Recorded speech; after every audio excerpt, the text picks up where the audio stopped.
Is LeBron really on track to win MVP in year 18? And Kyrie has some thoughts on why the Nets continue to struggle. Good Wednesday morning, everyone. Welcome to First Things First. I am Jenna Wolf alongside Nick, Brandon, and the birthday boy, the K-Man, Kevin Wiles. Happy birthday, buddy. Going to be a fun morning because you are in a good mood. You know what? But Brandon, your Nets, are they never going to figure this out, buddy? Did Nick setting me up? Don't talk to me about the Nets and the defense. Is it mid-March? We'll stick with Kevin's It's birthday. getting close, Brandon. It's getting awful close. All that aside, we got to start in Seattle. All right. So yesterday, guys, we're out here, we're doing the show, yada, yada, boom. Brandon drops a bomb. Russell Wilson might be on his way out of Seattle. What? He said the Seahawks received calls for Russ the last couple of days. Then we heard reports Russ is ticked off about the way his team's protecting him. Strap in, folks. This story's taking flight. Here is Russ yesterday on the Dan Patrick Show. Listen to this. Yeah, I definitely believe they've gotten calls for sure. I think that, I think anytime you're, a player that, tries to produce every week and has done it for, consistently, I think people are going to call for sure. And I think it's part of the process. Yeah, but you're a franchise quarterback. You're a Hall of Fame quarterback. You're not available, are you? Well, I'm not sure if I'm available or not. That's a Seahawks question. But I think more than anything else is, I think at the end of the day, you want to win. You play this game every day to wake up to win. You play this game, to be the best in the world. What I hate? I hate sitting there watching other guys play the game.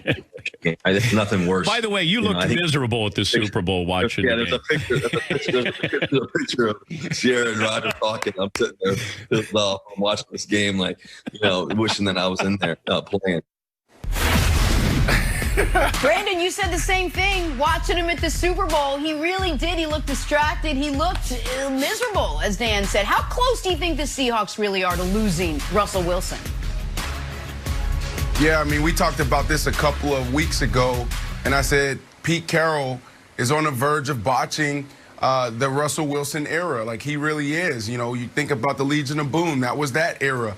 And once you dismantle that team and you give the ball solely to Russell Wilson, now you're saying lead us. And when you have a Hall of Fame quarterback, you can't ask this guy to hand the ball off on first and second, third down. You can't continue to go draft after draft after draft and not building up that offensive line. You have to give him everything he needs to be successful. This is really interesting. That interview he did with Dan yesterday was interesting because we've never seen this part of Russell, Nick. We've seen Russell Wilson, the husband. We've seen Russell Wilson, the business, the father. We've seen Russell Wilson, the teammate. We've never seen Russell Wilson, the businessman. Every interview Russell has ever done was always buttoned up. It's always, let me try to figure out how I can eliminate the distractions. What he did right there was actually peel back the curtains and say, look, I am frustrated. Yep. Every interview he's ever done always ended with, go Hawks, go Hawks. Go Hawks. That wasn't that. Exactly he didn't do that yesterday, exactly Nick. Right. Nick, nope. That was Russell Wilson telling you, I want to see it at the table, and if business can't be done the right way, then it's time for me to move on. That's what I took from that interview.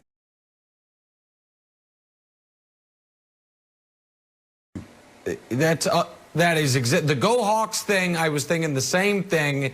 He always has been the consummate teammate, consummate pro. Just won the damn Walter Payton Man of the Year award, in addition to being a great player. So in honor of Kevin Wild's birthday, we're going to play his favorite game on or off the air. We're going to play some role play. Because here's the deal. Here is what Russell Wilson, if he was happy, would have said when asked about people calling about Russell Wilson. So people are calling about you, Russ. Well, that's flattering. You always want to be wanted, but, they know what I know, what the Seahawks know. I'm a Seahawk for life. They can, anyone's allowed to call, but I imagine those are very short conversations. And while, I'm not the GM of this team, I can say with full faith and confidence, John Schneider, Pete Carroll are not trading me for anyone. So I'm flattered, but I'm not going anywhere. He could have said that, Wildes. That's right. He chose not to, and to me, that was a very active, clear choice. I totally agree with you. It's what we're not hearing from Seattle. I think Seattle's wasting their time trying to figure out how big of a fire they have on your hands. But here's the thing about fires in real life.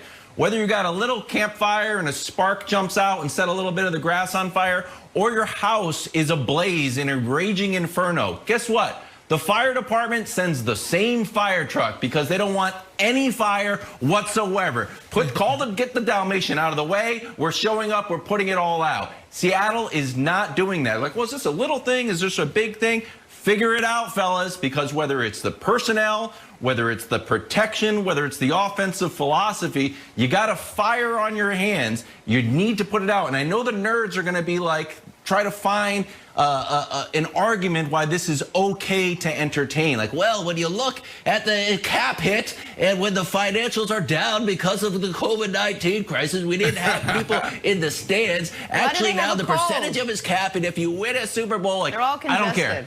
I don't care. Figure it out. The guy won you a Super Bowl, Nick, and he made $700 grand. So if he's making a lot now and he's eating up your cap, so be it. You got a fire. You need to put it out by any way you can. But wait.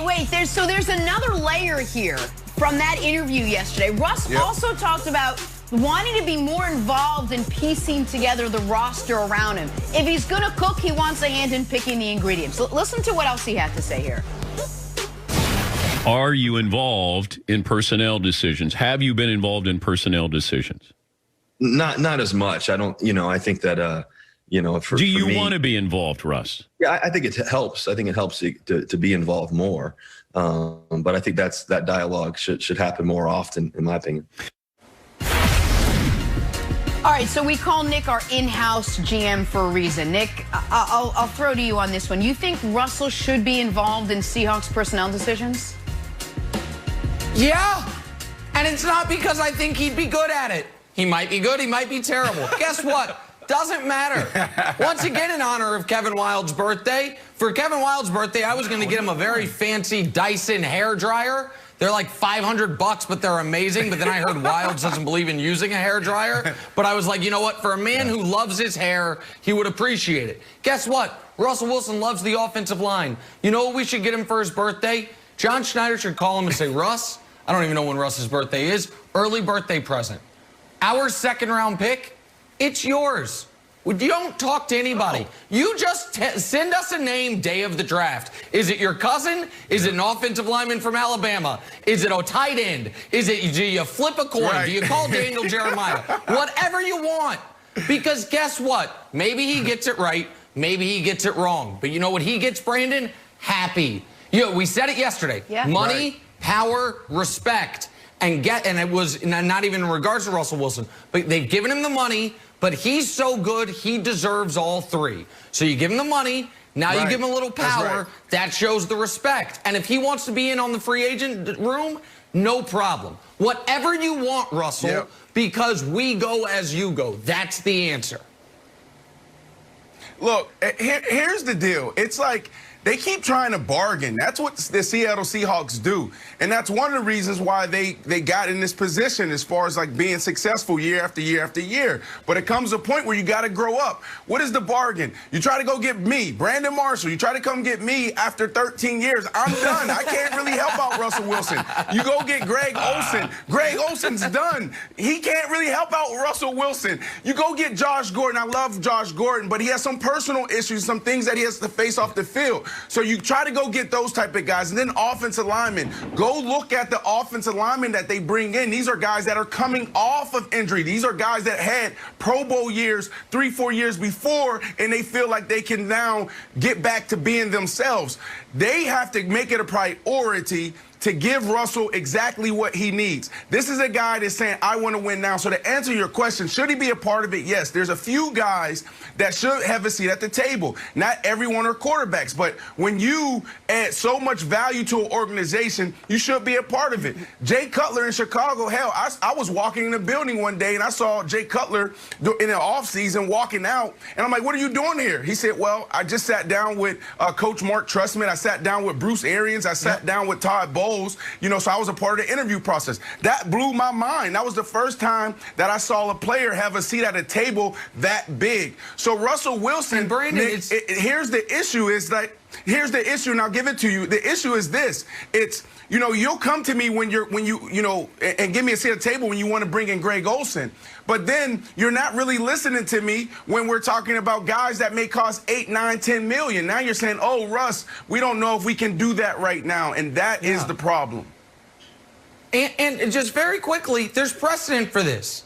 For a younger quarterback, what did the Chiefs do before they sent in their 32nd pick of the draft? They called Patrick. They're like, hey, we're thinking about a running back here. And what did he say? Yep, I'm with you. Clyde Edwards-Helaire. And so, like,